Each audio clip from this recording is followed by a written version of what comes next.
Cleaning lady fired in front of everyone. But the boss's daughter did something unexpected. Shirley Washington never imagined that Saturday morning would completely change her life and her family's. The 42-year-old woman had worked for 4 years as a cleaning lady at Thompson Brothers Construction and had always been considered one of the most dedicated and reliable employees on the team. But that day, during the party for the inauguration of the company's new office, everything fell apart when Bradley Thompson, the youngest and most temperamental partner of the firm, publicly accused her of stealing an envelope with $3,000 that had disappeared from his desk. "You were the only one who cleaned my office last night," shouted Bradley, pointing his finger at Shirley in the middle of the hall filled with employees and guests. "No one else had access to that money." Shirley felt her legs trembling as she tried to explain herself, but the words wouldn't come out. Tears began to stream down her face as she shook her head, trying to say she would never do such a thing. "I swear on my family I didn't take anything, Mr. Bradley," she managed to murmur between sobs. "You've known me for 4 years.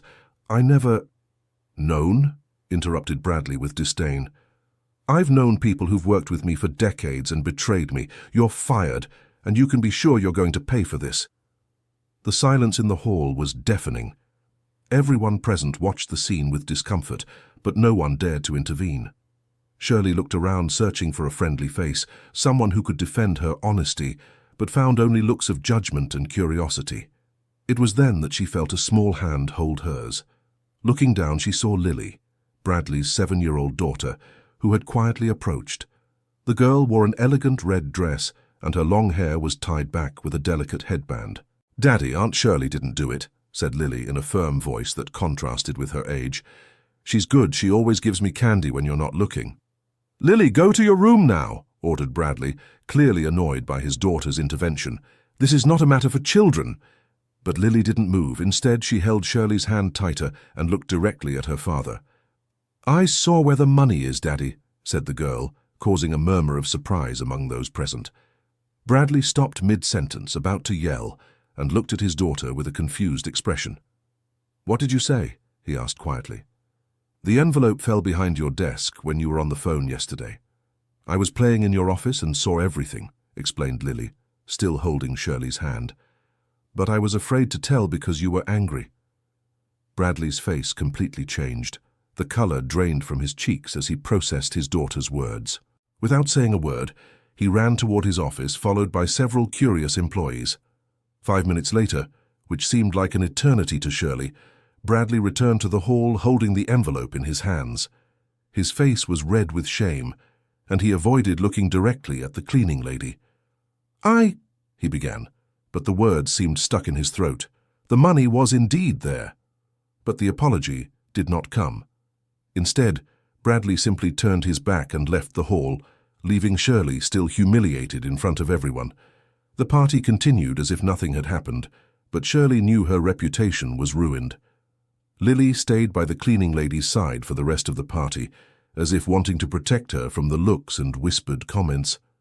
The girl didn't fully understand the gravity of the situation, but she felt that something very wrong had happened to someone she liked very much. In the late afternoon, when the guests started to leave, Shirley went to the dressing room to get her things. She knew that even with the money found, it would be impossible to continue working there after that public humiliation. Lily followed her there and, when they were alone, held her hand again. "Aunt Shirley, are you leaving forever?" asked the girl with eyes full of tears. Shirley knelt down to be at the child's height and tried to smile through her own tears. "I think so, my dear," she replied, stroking the girl's hair. "Your daddy won't want me to work here anymore." "But why?" "You didn't do anything wrong," insisted Lily. "I told everyone the truth.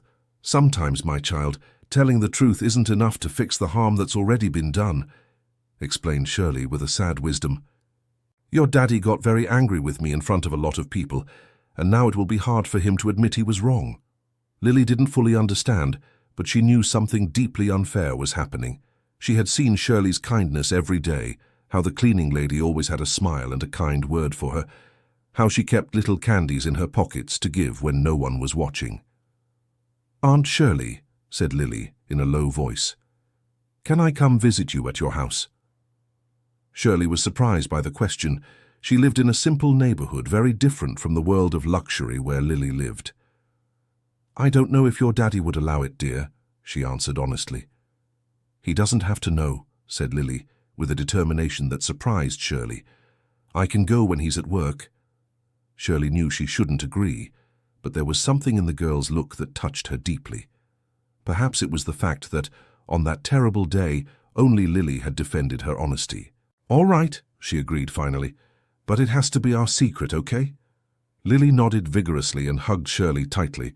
For a moment, the cleaning lady forgot all the pain and humiliation of the day, feeling only the pure and innocent affection of the child. That same night, Shirley arrived at her small but clean home in the Queens neighborhood, in the outer boroughs of New York City. She shared the space with her 3 children, Tyrone, 16 years old, who worked as a helper in a mechanic's shop, Keisha, 14, who was an excellent student but dreamed of quitting school to work, and little Devon, just 9 years old, who still believed his mother had the best job in the world. "Mom, how was the party?" asked Devon, running to hug her as soon as she entered. Shirley looked at her 3 children gathered in the small living room and felt her heart tighten. How would she tell them she had lost her job? How would she explain that from now on it would be even harder to keep the house and feed them? "It was different than I expected, my love," she replied, avoiding details. Tyrone, who was the most observant of the 3, noticed something strange in his mother's behavior. "Did something happen, Mom?" he asked, getting up from the sofa. Shirley couldn't hold back the tears any longer. She sat at the kitchen table and told them everything that had happened, from the accusation to the public humiliation, and how even after her innocence was proven, she knew she couldn't work there anymore. The silence that followed was heavy. Keisha was the first to speak. "Mum, I can quit school and look for a job," she offered. "There are several stores downtown that are hiring." "Don't even think about it," exclaimed Shirley immediately. "You will keep studying, yes. I'll figure something out." "But how, Mom?" asked Tyrone. "The money I make at the shop barely helps with the gas and electricity." Shirley had no answer. She knew finding another job would be difficult, especially without positive references from her last job. Bradley had made it clear that, even though he'd found the money, he still considered her suspicious. Dear listener, if you're enjoying the story, please take a moment to like and especially subscribe to the channel. It really helps those of us just starting out, now continuing. The next morning, Sunday, Shirley woke up early as she always did, but for the first time in years, she had nowhere to go. She was preparing a simple breakfast when she heard knocks at the door. When she opened it, she was surprised to see Lily standing outside wearing a simple blue dress and sneakers, very different from her elegant clothes from yesterday. "Aunt Shirley," exclaimed the girl, running to hug her. "I managed to come visit you." "Lily," exclaimed Shirley, looking nervously at the street. "How did you get here, sweetheart? Where's your daddy?" "He went to the office, even though it's Sunday," explained Lily. "I told Miss Dorothy I was going to play in the park and came to find you. I remembered the address you mentioned once." Shirley grew worried. Miss Dorothy was the Thompson family's housekeeper, a 60-year-old woman who looked after Lily when Bradley was working. "Lily, you can't stay here too long," Shirley said gently. "Miss Dorothy will worry if you're gone long." "Just a little while," pleaded Lily. "I brought something for you." The girl opened a small backpack she was carrying and took out an envelope. "They're my favorite candies," she said, handing the envelope to Shirley. "I thought you'd like them too." Shirley opened the envelope and found a collection of expensive imported sweets. She knew those candies cost more than she spent on food in an entire week, but the girl's gesture touched her deeply. "Thank you, my dear," she said, kissing Lily's forehead. "You're very special." It was then that Devon appeared in the living room, still in his pajamas, and grew curious about the visitor. "Who is she, Mom?" he asked. "This is Lily," introduced Shirley. "A very special friend of mine." Lily looked around Shirley's simple house with curiosity. Everything was very different from her mansion. The furniture was old but well kept. There were no servants, and she could see the family was having breakfast with simple bread and margarine. "Devon want to share the candies with Lily," suggested Shirley. The two started talking, and soon were playing together in the small backyard. Shirley watched from the kitchen window, noticing how Lily seemed genuinely happy playing in such a simple way, running and laughing without a care. "She seems like a good girl," commented Tyrone, who had woken up and joined his mother in watching. "She is," agreed Shirley. "Yesterday she was the only person who stood up for me." "And her father?" asked Tyrone. "Didn't he apologize after finding the money?" Shirley shook her head no, feeling a twinge of pain in her chest as she remembered the humiliation. "He didn't say a word," she murmured. "I think for him it's easier to pretend nothing happened than to admit he was wrong." Tyrone clenched his fists, clearly angered by the injustice. "That's not right, Mom," he said. "You worked there for 4 years, always honest, always dedicated. He had no right to treat you like that." "I know, son," sighed Shirley, "but we can't change what happened. Now we have to think about the future." An hour later, Shirley walked Lily back to the neighborhood gate where she'd gotten off the bus. The girl knew exactly which bus line to take to get back home, which both impressed and worried Shirley at the same time. "Lily, promise me you won't come here alone again," Shirley requested. "It's very dangerous for a girl your age to travel around the city alone." "But I want to see you again," insisted Lily. "You and Devon are my friends now." "We are your friends, yes," agreed Shirley, "but you need to ask your daddy for permission before coming here." Lily made a sad face, knowing her father would never allow such visits. "He won't let me," she said quietly. "He thinks poor people can't be friends with rich people." The child's brutal honesty left Shirley speechless. It was astonishing how a 7-year-old girl had already picked up on her family's class prejudices. "Lily," said Shirley, kneeling to be at the girl's eye level, "what matters isn't how much money a person has, but how they treat others. You understand that, don't you?" Lily nodded seriously. "That's why I like you, Aunt Shirley," she said. "You've always been good to me, even when my daddy wasn't watching." Shirley hugged the girl one more time before watching her get on the bus. As she walked back home, she couldn't stop thinking about that child's wisdom and kindness, which contrasted so sharply with her father's harshness. On Monday morning, Shirley began her search for a new job. She knew it would be difficult, especially because Bradley was an influential person in the construction industry, and his reputation might have spread to other companies. Her first stop was at a cleaning company that provided services for several commercial buildings in the city centre. The interview started well until the moment the supervisor asked about her last job. "You worked for 4 years at Thompson Brothers Construction," the woman said, consulting Shirley's resume. "Why did you leave there?" Shirley hesitated. She knew that telling the truth could ruin her chances, but lying didn't feel right either.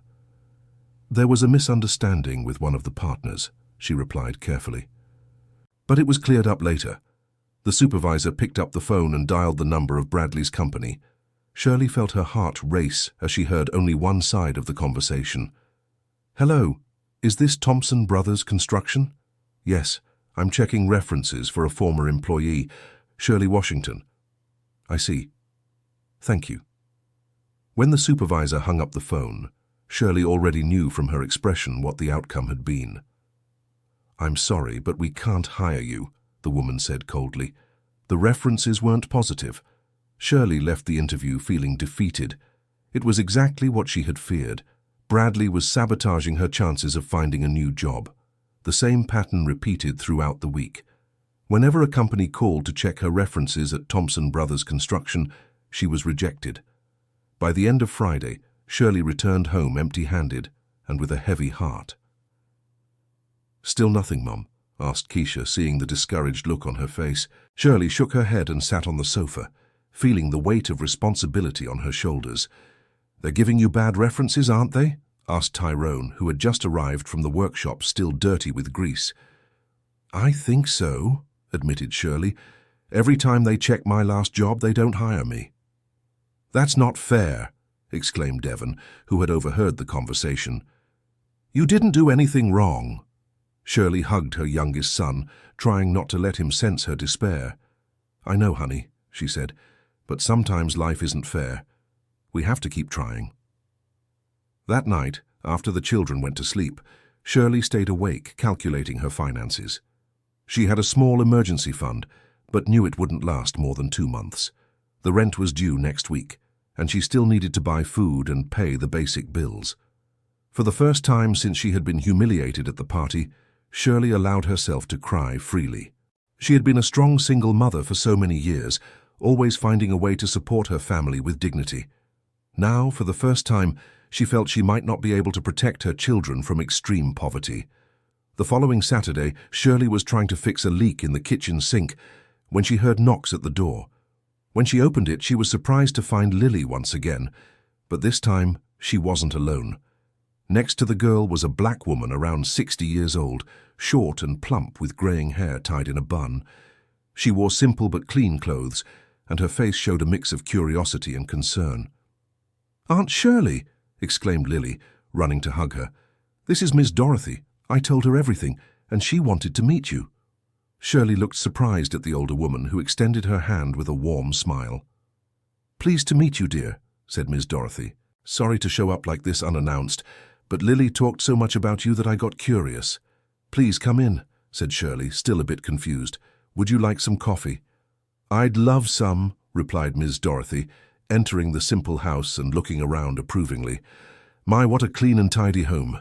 You can tell you take pride in it." While Shirley prepared the coffee, Lily went to play with Devon in the backyard, and Miss Dorothy sat at the kitchen table.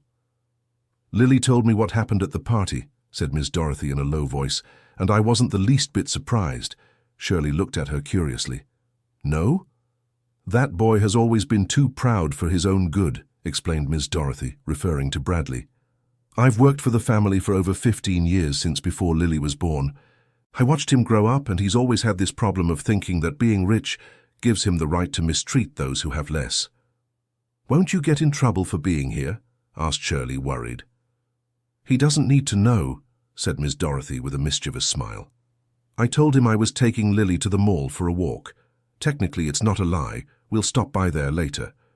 Shirley served the coffee in simple but clean cups, along with homemade cookies she had made the day before. "My, what delicious cookies!" exclaimed Miss Dorothy after tasting one. "Did you make them?" "Yes, I did," replied Shirley, blushing. "I've always enjoyed cooking." "You know," said Miss Dorothy, becoming thoughtful, "I have some friends who work in family homes here in Greenwich, Connecticut. Some of them need extra help, especially with cooking and cleaning. It wouldn't be anything fixed, but it could give you some income while you look for something better." Shirley's eyes lit up. It was the first real opportunity that had come up since she had been fired. "You would do that for me?" she asked, emotional. "Of course, dear," said Miss Dorothy. "I can't guarantee anything, but I can at least recommend you. The rest depends on you showing your worth." Shirley felt tears of gratitude streaming down her face. Finally, a glimmer of hope at the end of the tunnel.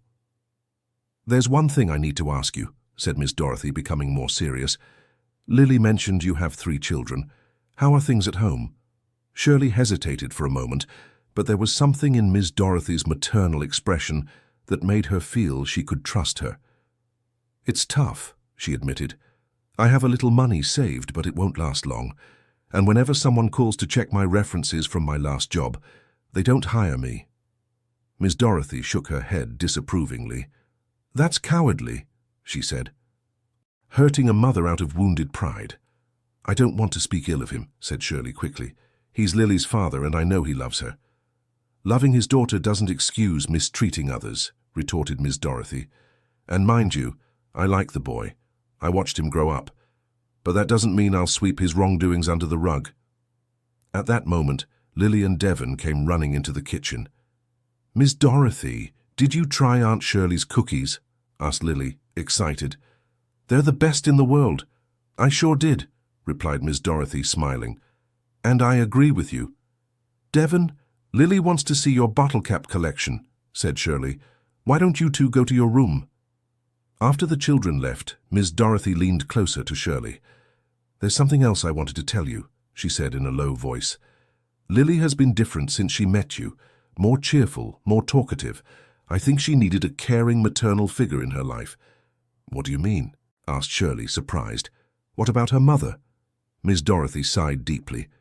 "Lily's mother passed away when she was 3, she explained. "A car accident.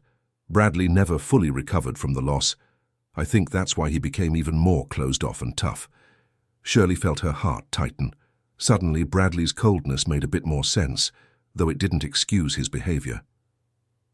"Poor Lily," she murmured. "She never told me anything about that." "She was very young when it happened," said Miss Dorothy. "I don't think she even remembers her mother properly, but she feels the absence, you know. Sometimes I see her watching other families at the park, with that somewhat sad look." "And has Bradley never thought about remarrying?" "There have been some girlfriends over the years, but nothing serious," replied Miss Dorothy. "I think he's afraid of getting attached again and losing another important person." Shirley stayed silent, processing this information. She was beginning to understand the complex dynamic of the Thompson family better, and felt even more sorry for Lily, who was growing up without the maternal presence every child deserves. "That's why I think your friendship is so important," continued Miss Dorothy. "You treat Lily with a tenderness she doesn't get at home. Her father loves her, but doesn't know how to show it in a caring way. Dear listener, if you're enjoying the story, please take a moment to like and especially subscribe to the channel. It really helps us who are just starting out now continuing." 2 hours later, Miss Dorothy and Lily were getting ready to leave. The girl was reluctant to leave Devon and his new bottle cap collection, but knew she couldn't stay much longer. "Aunt Shirley," said Lily before leaving, "can I come back next week?" "If Miss Dorothy brings you, of course," replied Shirley, looking at the older woman for confirmation. "It's a deal," said Miss Dorothy, winking. "And until then, I'll talk to my friends about work for you." After they left, Shirley felt more hopeful than she had in weeks. Not only was there a real possibility of finding work, but she had also gained an ally in Miss Dorothy, someone who knew the Thompson family from the inside and seemed genuinely interested in helping. The following Tuesday, Miss Dorothy called with good news. "Shirley, dear," she said over the phone, "I have 3 houses that want to meet you. One needs someone to clean twice a week, another wants a cook for special events, and the third needs general help 3 times a week." Shirley felt her heart race with joy. "Miss Dorothy, thank you so much. When can I start?" "Tomorrow, if you want. I'll give you the addresses and you can go meet the families." The next day, Shirley woke up early and dressed carefully. She wore her best clothes, put her hair up in an elegant bun, and left the house full of hope. The first house was in a gated community in Westchester. The lady of the house, a woman named Karen, about 50 years old, welcomed her warmly. "Martha has told me many good things about you," said Karen, leading Shirley into the living room. "I need someone to do a heavy cleaning here twice a week. It has 5 bedrooms, 3 bathrooms, and a leisure area with a pool. The work was heavy, but the pay was fair, and Karen seemed to be a respectful employer." Shirley accepted on the spot. The second house was in the Upper East Side, where an elderly couple lived who loved having friends over for dinner, but could no longer cook elaborate dishes by themselves. "Dorothy said you cook very well," commented Mrs. Gladys, a 70-year-old lady with the manner of a caring grandma. "We need someone to help us with special dinners, maybe twice a month." Shirley explained that she learned to cook from her grandmother and that she always enjoyed trying new recipes. Mrs. Gladys was delighted and hired her for a trial dinner on the weekend. The third house was the one that impressed her the most. It was a mansion in Greenwich, Connecticut, where a young family with 3 small children lived. The mother, Jennifer, was overwhelmed, trying to balance work and taking care of the children. "I'm desperate for help," admitted Jennifer, who was only 30 but looked exhausted. "My husband travels a lot for work, and I can't handle everything by myself." The work included cleaning, organizing, and occasionally taking care of the children when Jennifer needed to go out. It was exactly the kind of work Shirley enjoyed most, taking care of a family, helping with the children. By the end of the day, Shirley had secured 3 different jobs that combined would bring in more money than she earned at Bradley's company. More importantly, all 3 employers treated her with respect and dignity. When she got home, she found her children anxious for news. "So, Mom?" asked Keisha. "I got 3 jobs," announced Shirley, beaming. The house erupted in celebration. Tyrone lifted his mother in his arms and spun her around the room, while Keisha and Devon danced with joy. "I knew you would do it, Mum," said Devon, hugging her. "You're the best mom in the world." That night, for the first time in weeks, Shirley slept peacefully. Finally, there was light at the end of the tunnel. During the following days, Shirley devoted herself intensely to her new jobs. At Karen's house, she worked with an efficiency that impressed her employer. At Mrs. Gladys's house, she prepared a dinner that had all the guests praising. And at Jennifer's house, she quickly became indispensable, not only for the quality of her work, but for the caring way she treated the children. Jennifer was especially impressed. "Shirley, where did you learn to handle children so well?" she asked one day. "I'm a mother of 3, replied Shirley with a smile, "and I've always worked in family homes. I've learned that children need affection and boundaries in equal measure." "My children are already asking when you're coming back," commented Jennifer. "I think I've never seen them so well-behaved and happy with a babysitter." The work with the 3 families was going so well that Shirley began receiving referrals. Other families from Karen's building asked for her contact, and Mrs. Gladys's friends wanted to hire her for their own dinners. In just 2 weeks, Shirley had not only recovered her previous income but was earning more than ever. More importantly, she was being treated with the respect she deserved. It was during this positive phase that she received an unexpected visit. On a Saturday morning, while helping Devon with a school project about the solar system, she heard urgent knocks at the door. When she opened it, she found Miss Dorothy with a worried expression. "Shirley, I need to talk to you," she said, quickly stepping inside. "What happened?" asked Shirley, alarmed. "It's about Lily," explained Miss Dorothy, sitting in the living room. "She hasn't been well since last week." "What do you mean, not well?" "She's sad, doesn't want to eat, doesn't want to play," detailed Miss Dorothy. "And yesterday I heard her crying in her room. When I asked what was happening, she only said she wanted to see you." Shirley felt her heart tighten. "But can't she come here?" she asked. "That's the problem," said Miss Dorothy, with a serious expression. "Bradley found out she was coming to visit you." "How did he find out?" "The school driver mentioned she saw Lily alone in the city centre last Saturday," explained Miss Dorothy. "When he confronted the girl, she told him everything. She was desperate, thinking you would get in trouble because of her." Shirley sighed deeply. She knew this moment would come sooner or later. "And what did he say?" "He forbade her from having any contact with you," replied Miss Dorothy. "Said if he found out she tried to see you again, he'd fire me too." "And now?" asked Shirley, feeling helpless. "I don't know," admitted Miss Dorothy. "The girl is suffering a lot. She doesn't understand why she can't be friends with you all.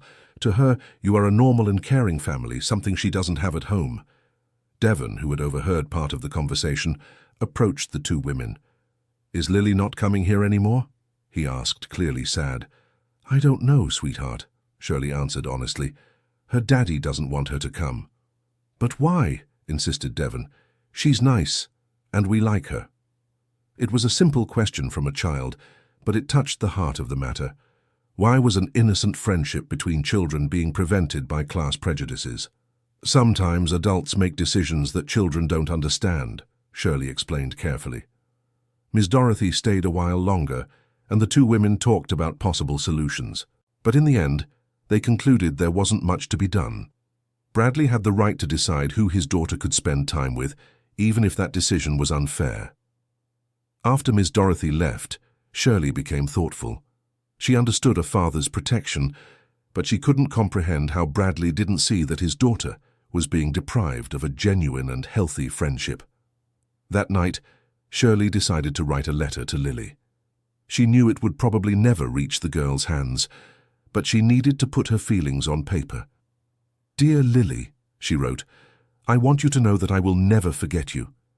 You were very brave when you defended me that day, and it meant more to me than you can imagine.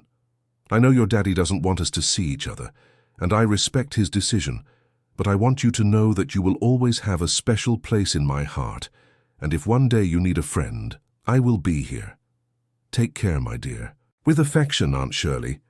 Shirley folded the letter and put it in a drawer, knowing she might never deliver it, but feeling better for having expressed her feelings. The weeks passed, and Shirley focused on her new jobs. The intense routine helped her not to think so much about the situation with Lily, although the girl never completely left her thoughts. It was during this period that something unexpected happened. Jennifer, the mother of the 3 children in Greenwich, Connecticut, made a surprising proposal. "Shirley," she said one day after the children had gone to school, "my husband and I have been talking, and we would like to make a proposal to you." "What kind of proposal?" asked Shirley, curious. "We would like you to come work exclusively for our family," explained Jennifer. "A full-time job with a signed contract, paid vacation, a 13th month bonus, everything proper." Shirley was surprised. It was a tempting offer, but it would also mean leaving Karen and Mrs. Gladys, who had trusted her. "It's a difficult decision," she said honestly. "I need to think about it." "Of course," agreed Jennifer, "but think it over carefully. You are part of our family now, and the children adore you. Ethan even said he wants you to be his second mom." Shirley smiled, touched. Ethan was Jennifer's youngest son, just 4 years old, and had really grown attached to her. "Can I have a few days to think about it?" she asked. "Of course," Jennifer replied. "But I hope you accept. It would be wonderful to have you here every day." That night, Shirley talked to her children about the proposal. "Mum, that's great," exclaimed Keisha. "You'd have all the labor rights, wouldn't have to worry about dealing with different employers. And the family seems to really like you," added Tyrone. "That's important." "But what about Mrs. Gladys and Karen?" asked Shirley. "They trusted me. They helped me when I needed it." "You can explain the situation to them," suggested Tyrone. "I'm sure they'll understand. It's a very good opportunity. And you'll be able to take care of more children," added Devon. "You love taking care of kids." Shirley smiled at her youngest son. He knew her so well. "Do you think I should accept?" "We do," the three replied in unison. The next day, Shirley first spoke with Karen, and then with Mrs. Gladys. Both were understanding and wished her success in her new job. "You deserve this opportunity, dear," said Karen. "And if it doesn't work out, you can always come back here whenever you want." "It will work out," said Mrs. Gladys. "You're a special person, Shirley. Any family would be lucky to have you." With the support of her former employers, Shirley accepted Jennifer's proposal. Her new salary was substantially better than what she earned before, and for the first time in years, she felt true financial stability. Working with Jennifer's family was rewarding in a way she hadn't expected. The children, 4-year-old Ethan, 6-year-old Emma, and 8-year-old Joshua, truly treated her like a family member. Jennifer and her husband, Michael, respected her work and valued her opinions about the children. "Shirley," Michael said one day, "I don't know how we managed without you. The children are more organized, more obedient, and Jennifer is much more at ease." "I'm happy to help," replied Shirley. "You're a wonderful family." It was true. Working there made her feel like she was contributing to creating a healthy, loving family environment, something that had always been important to her. But even with all the happiness in her new job, Shirley couldn't stop thinking about Lily. Whenever she saw Ethan or Emma, she remembered the little girl in the red dress who had bravely defended her honesty. It was then, 3 months after starting to work at Jennifer's house, that she received an unexpected call. "Shirley," said a familiar voice on the other end of the line. "Ms. Dorothy," she replied, surprised. "How are you?" "Not too well, to tell you the truth," said Ms. Dorothy, sounding worried. "It's about Lily." Shirley's heart raced. "What happened to her?" "She's having problems at school," explained Ms. Dorothy. "She's not paying attention in class, doesn't want to play with her classmates, and the teachers are concerned. They called Bradley in for a meeting." "Poor thing," murmured Shirley. "And what did he say?" "That it's just normal childhood problems, that it will pass," replied Ms. Dorothy with frustration. "But I know Lily, Shirley. Since she stopped seeing you, she hasn't been the same little girl." Shirley fell silent, not knowing what to say. "There's more," continued Ms. Dorothy. "Yesterday she asked me if you were mad at her, if that's why you don't see each other anymore." "Oh no," sighed Shirley, her heart aching. "The poor thing thinks it's her fault." "Exactly," confirmed Ms. Dorothy. "I tried to explain that it wasn't like that, but you know how children think." "What can I do?" asked Shirley, feeling helpless. "If Bradley doesn't want her to have contact with me—" "I have an idea," said Ms. Dorothy quietly, "but I need to know if you'd be willing to take a risk." "What kind of risk?" Bradley is traveling for business next week. He'll be away for 3 days, explained Miss Dorothy. I could bring Lily to see you, just so she understands you're not angry with her. Shirley hesitated. She understood Miss Dorothy's good intentions, but if Bradley found out, the consequences could be serious for all of them. Miss Dorothy, if he finds out— I know the risks, interrupted the older woman. But look, Shirley, I've worked for this family for 15 years. I saw Lily being born. I watched her grow up. I've never seen her as sad as she is now. If we don't do something, I'm afraid this sadness will leave permanent marks on her. Shirley closed her eyes, thinking about the situation. On one hand, there was the risk of creating more problems. On the other, there was a 7-year-old girl suffering because she couldn't understand why she had lost people she considered important in her life. All right, she said finally. But just a quick visit, just so she sees I'm okay, and that I'm not angry with her. Deal, agreed Miss Dorothy, clearly relieved. Thursday afternoon, can I bring her over? Yes, you can, replied Shirley. And Miss Dorothy, thank you for caring about her. She's a special child, said Miss Dorothy. She deserves to be happy. Dear listener, if you're enjoying the story, please take a moment to like and especially subscribe to the channel. It really helps us who are just starting out. Now, continuing. On Thursday afternoon, Shirley was more anxious than she had been in months. She had asked Jennifer to let her leave early, explaining she had an important visitor. Of course, Shirley, said Jennifer. You always stay late when I need you to.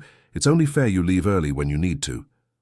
Shirley got home and found Devon doing his homework at the kitchen table. Mom, is Lily coming today? He asked excitedly. Yes, she is, replied Shirley. But it's just going to be a quick visit, and you can't tell anyone at school, okay? Why can't I tell? Asked Devon innocently. It's complicated, sweetheart, explained Shirley. Her daddy doesn't like her coming here, but she's sad and needs to see us to understand that we still care about her. Devon nodded seriously, understanding the importance of the situation even without fully grasping all the complexities. At 3 in the afternoon, Shirley heard knocks at the door. When she opened it, she saw Lily standing there, but the child in front of her was very different from the vibrant girl she knew.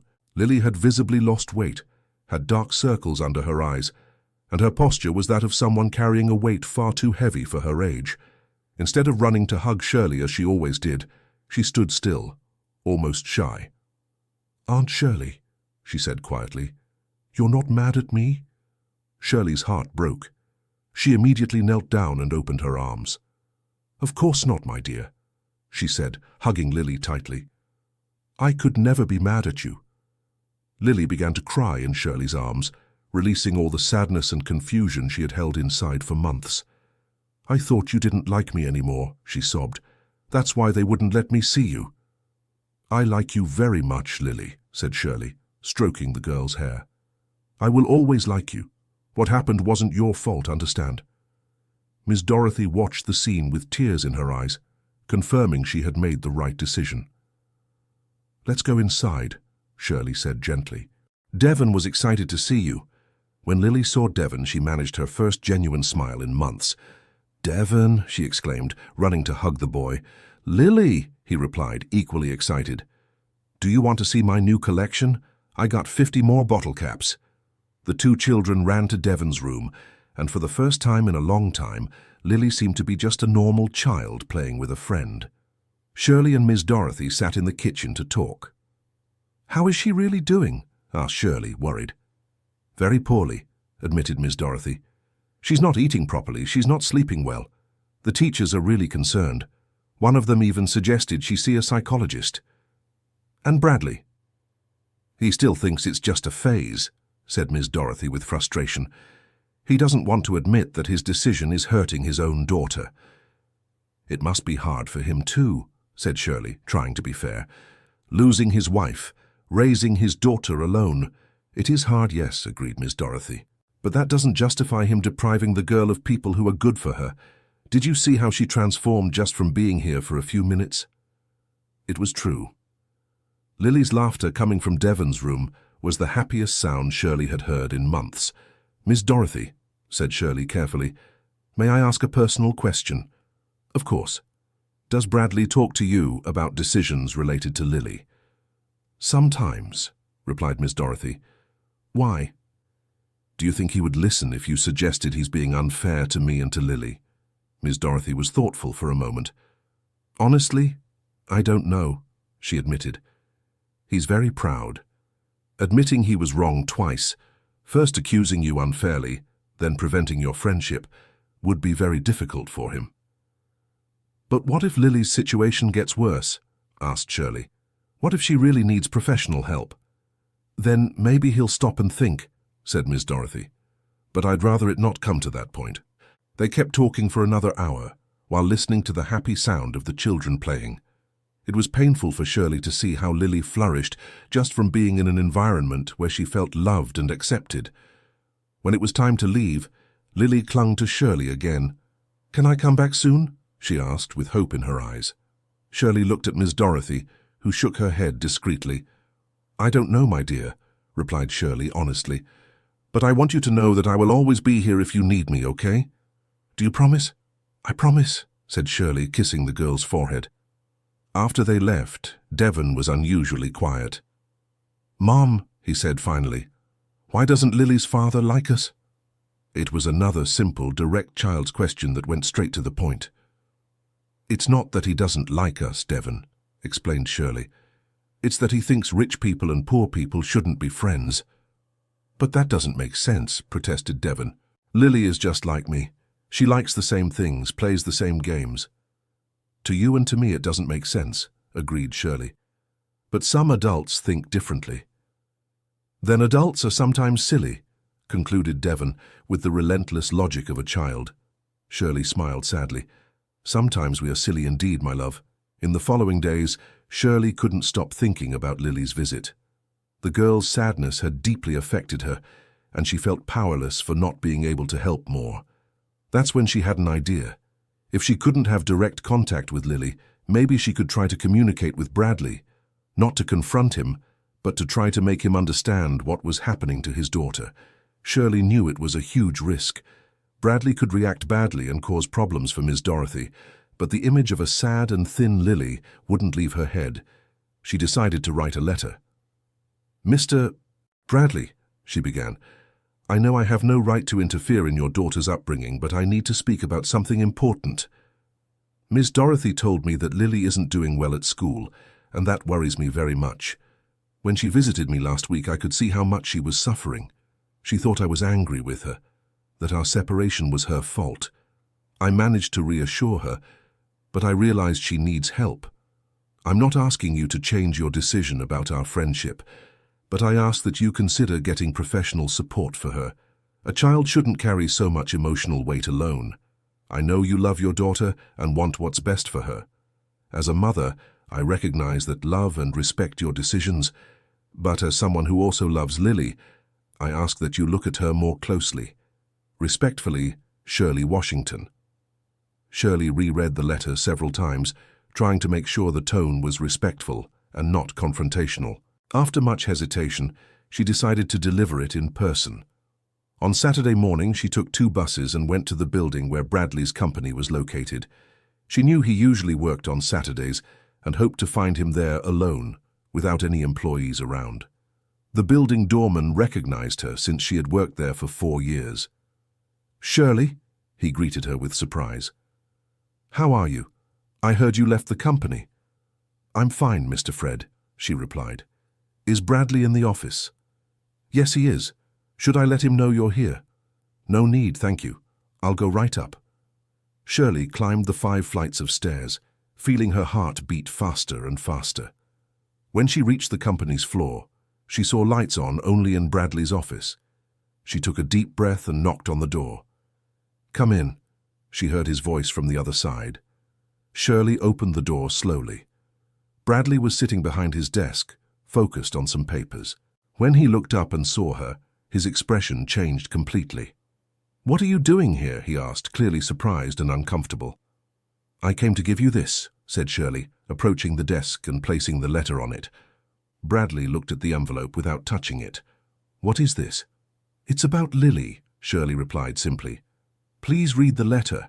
It's important. You have no right to interfere in my daughter's life, said Bradley, but his voice lacked the anger Shirley expected. Instead, there was a defensiveness that suggested insecurity. "You're right," agreed Shirley. "I don't have that right. But I have the right to worry about a child I love." "Love?" repeated Bradley, as if the word had surprised him. "You barely know her." "I know enough to know she's a special, brave, and caring girl," replied Shirley, "and I know enough to notice when she's suffering." Bradley was silent for a moment, looking alternately at Shirley and the letter. "Why did you do it?" he finally asked. "Why did you defend my honesty that day, even after how I treated you?" The question took Shirley by surprise. She didn't expect the conversation to take this turn. "Because it was the right thing to do," she replied, "and because she was trying to protect someone she loves." "You," said Bradley, more to himself than to her. "Mr. Bradley," said Shirley carefully, "I understand you have your reasons for not wanting me to have contact with Lily. I respect your decision, but I ask that you read the letter and think about what's best for her." Bradley finally picked up the envelope, but didn't open it. "How do I know you won't try to turn my daughter against me?" he asked. "Because I would never do that," replied Shirley with conviction. "A child needs to love and respect her father. I would never try to destroy that. Even after how I treated you." Shirley looked him in the eye. "You were wrong with me, that's true. You publicly humiliated me, accused me unfairly, and then didn't have the courage to apologize. That hurt me very much," she said honestly. "But Lily isn't to blame for her father's mistakes. She's just a child who deserves to be happy." Bradley lowered his eyes, clearly uncomfortable with Shirley's brutal honesty. "Read the letter," she said softly, "and watch your daughter. Really watch her. See if she's the same cheerful child she used to be." Shirley headed for the door, but stopped before leaving. "Mr. Bradley," she said, turning around, "Lily once told me she wished you could be happier. She cares about you more than you realize. Maybe it's time to care about her happiness too." With those words, Shirley left the room, leaving Bradley alone with the letter and his thoughts. The whole way home, Shirley wondered if she had done the right thing. Maybe she had only made things worse, but she couldn't bring herself to completely regret it. She had spoken the truth, and sometimes the truth is the only thing that can change a situation. That afternoon, Bradley stayed alone in his office for hours, looking at the letter without opening it. Part of him wanted to just throw it away, pretend the conversation had never happened, but Shirley's words echoed in his mind. "Watch your daughter. Really watch her." When he finally got home, he found Lily playing alone in her room. She had set up an elaborate scene with her dolls, but didn't seem truly engaged in the play. "Hi, Daddy," she said without much enthusiasm when he appeared at the door. "Hi, Princess," he replied, watching her as Shirley had suggested. "What are you doing?" "Just playing," murmured Lily. Bradley entered the room and sat on the floor beside his daughter, something he rarely did. "Can I play with you?" he asked. Lily looked surprised at her father. It was unusual for him to offer to play. "You can," she said, but without the enthusiasm he had expected. During the following minutes, Bradley tried to join the play, but noticed Lily seemed to be just going through the motions, without the joy and creativity he remembered seeing before. "Lily," he finally said, "are you okay?" "I am," she replied quickly, but avoiding his eyes. "Are you sure? You seem sad." Lily stayed quiet for a moment, as if deciding whether to say something. "Daddy," she finally said in a low voice, "why don't you like Aunt Shirley?" His daughter's direct question caught him off guard. "It's not that I don't like her, Lily," he answered carefully. "Then why can't I see her and Devon anymore?" asked Lily, finally looking into her father's eyes. "They were my friends." Bradley didn't know how to respond, how to explain to a 7-year-old complex concepts about social classes, about his own insecurity and fear that his daughter might prefer the simplicity and affection of Shirley's family. "It's complicated, Princess," he finally said. "Everything is complicated for you, Daddy," said Lily with a maturity that surprised him. "But it wasn't complicated for me. They made me happy." Those words echoed in Bradley's mind for the rest of the night. After Lily went to sleep, he finally opened Shirley's letter. Reading the cleaner's careful and respectful words, Bradley felt something he hadn't felt in a long time: genuine shame. Not just for how he had treated Shirley, but for what his decision was doing to his daughter. On Monday, Bradley had a difficult conversation with Ms. Dorothy. "Dorothy," he said, "I need to know the truth. How is Lily really doing?" Ms. Dorothy looked at him for a long moment before answering. "You really want to know the truth?" she asked. "I do." "She's not doing well at all, Bradley," said Ms. Dorothy, using his first name as she did when she wanted to be more direct. "She's sad, doesn't eat properly, doesn't play like before. Her teachers are worried, and so am I. And do you think it has to do with Shirley?" Ms. Dorothy took a deep breath. "It has everything to do with it," she said. "Lily found a family that treated her with the affection she doesn't get at home, and you took that away from her." The words stung, but Bradley knew he needed to hear them. "Affection she doesn't get at home," he repeated. "I love my daughter." "Loving and showing affection are two different things," said Miss Dorothy gently. "You do love her, yes, but you don't know how to show it. Shirley and her kids treated Lily like she was part of their family. They played with her, talked with her, made her feel special." "And what am I doing wrong?" "You treat her like a porcelain doll," explained Miss Dorothy. "You give her everything she needs materially, but you don't give her your presence. You don't give her real attention. You work too much. When you're home, you're always busy with something, and when you talk to her, it's always about rules and behavior." Bradley fell silent, processing Miss Dorothy's words. Deep down, he knew she was right. "What do you suggest I do?" he finally asked. "First, stop working so much on the weekends. Spend real time with your daughter," said Miss Dorothy. "Second, consider getting professional help for the both of you. Losing her mother so young left marks on Lily, and losing your wife left marks on you too."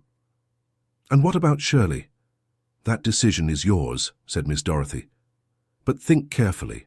Shirley is not a bad influence on Lily. It's the opposite." That night, Bradley had the first of many difficult conversations with himself. He knew he needed to make changes, but he didn't know exactly how to start. The first step was to cut back on his weekend work hours. The following Saturday, instead of going to the office, he took Lily to the park. "Really, Daddy?" she asked, surprised by the offer. "You're going to play with me at the park?" "Yes, I am," he replied, "unless you don't want to." "I do!" exclaimed Lily, showing more excitement than she had in weeks. At the park, Bradley tried to really participate in his daughter's games. He pushed her on the swing, went down the slide with her, and even tried to join a game of tag with some other kids. "Daddy, you're all sweaty," Lily laughed after a few minutes of running. "I sure am," laughed Bradley, realizing he hadn't really exercised in years. "You're very fast." It was the first time in a long time that he had seen Lily laugh for real, and the sound was like music to his ears. "Can we come here again next Saturday?" she asked as they walked back home. "Yes, we can," promised Bradley. This was the first of many changes Bradley made to his routine. He started coming home earlier during the week, had dinner with Lily instead of working late, and dedicated at least a part of the entire weekend just to her. The changes were visible. Lily was happier, more talkative, more like the child he remembered from before. But even so, he felt something was still missing. It was during one of these nightly talks that Lily asked the question he had been dreading. "Daddy," she said as he was tucking her in, "are you still mad at Aunt Shirley?" Bradley stopped in the middle of pulling the blanket over her. "Why do you ask that?" "Because I miss her and Devon," Lily said honestly. "They were my friends, and I don't understand why I can't see them anymore." Bradley sat down on the bed next to his daughter. "Lily, you know that Daddy sometimes makes hard decisions to protect you, right?" "But protect me from what?" she asked, with the relentless logic of a child. "Aunt Shirley never did anything bad to me. She was always good to me." "I know that," admitted Bradley. "Then why can't I see her?" Bradley realized he didn't have an answer that would make sense to a 7-year-old. In truth, he didn't have an answer that made sense even to himself. "Let Daddy think about this, okay?" he finally said. "Do you promise you'll think about it?" insisted Lily. "I promise," replied Bradley, kissing his daughter's forehead. In the following weeks, Bradley indeed thought a lot about the situation. He spoke with a psychologist he had started seeing, following Ms. Dorothy's suggestion, and slowly began to understand his own motivations. "I think you're afraid that your daughter might prefer the simplicity and human warmth of her family over the world you can offer," said the psychologist during one session. "That's possible," admitted Bradley. "And what would be the problem if she did prefer it?" The question made him stop and think. It would feel like a judgment of my lifestyle," he replied slowly. "Or it might just be a child choosing what makes her happy," suggested the psychologist. "But I want her to be happy with me too," said Bradley. "Then perhaps the solution isn't to prevent her from seeing these people, but to learn from them," proposed the psychologist. "What do they offer Lily that you aren't offering?" Bradley already knew the answer. Time, attention, playfulness, demonstrative affection. Things he was trying to improve, but that still didn't come naturally to him. "Maybe," suggested the psychologist, "instead of seeing this family as a threat, you could see them as allies in raising your daughter."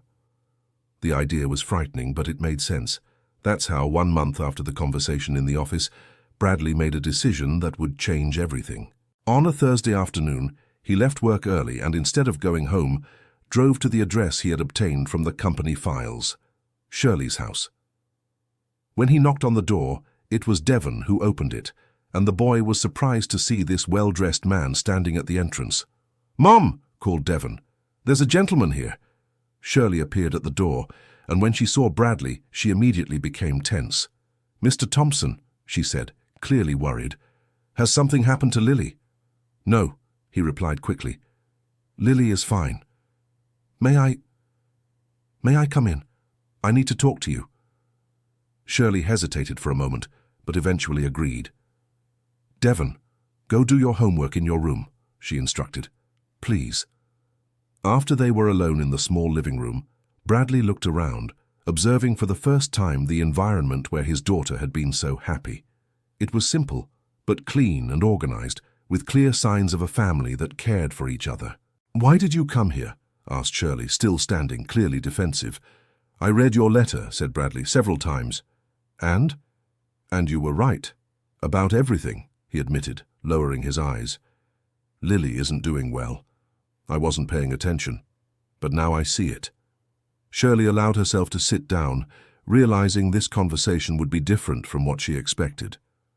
"I'm trying to change," continued Bradley. "I'm spending more time with her, paying more attention, and she's doing better, but she still misses our friendship," completed Shirley. "Yes," he admitted, "and I've started to realize that maybe this friendship is good for her." Shirley remained silent, waiting to see where this conversation was going. "I want to apologize," said Bradley, finally looking into her eyes, "for what I did at the party, for how I treated you, for not apologizing when I found the money. It was cowardly of me." "Thank you for saying that," replied Shirley simply. "There's more," continued Bradley. "I want to apologize for preventing the friendship between you and Lily. It was jealousy, I think. Fear that she would prefer you to me." "Mr. Thompson," said Shirley gently, "a child doesn't need to choose between people she loves. She can love many people at the same time." "I'm learning that," he said, "with professional help." "I'm glad to hear you're seeking help," said Shirley sincerely. "Shirley," said Bradley, using her name for the first time, would it be possible? Could Lily come visit you again?" Shirley felt tears of relief in her eyes. "Of course," she replied. "We've missed her too." "With one condition," Bradley added quickly. "I want to properly get to know your children. I want to understand what they mean to Lily." "It would be my pleasure to introduce them to you," said Shirley. At that moment, Devon appeared discreetly at the living room door. "Mom, can I get some water?" he asked, clearly curious about the conversation. "Yes, you can," said Shirley, smiling. "Devon, come here. I want to introduce you to someone." Devon approached, still a bit shy. "This is Bradley, Lily's father," said Shirley. "Bradley, this is my son Devon." "Hi," said Devon, extending his hand politely. "Hi, Devon," replied Bradley, shaking the small hand. "Lily talks about you a lot." "She does?" Devon perked up.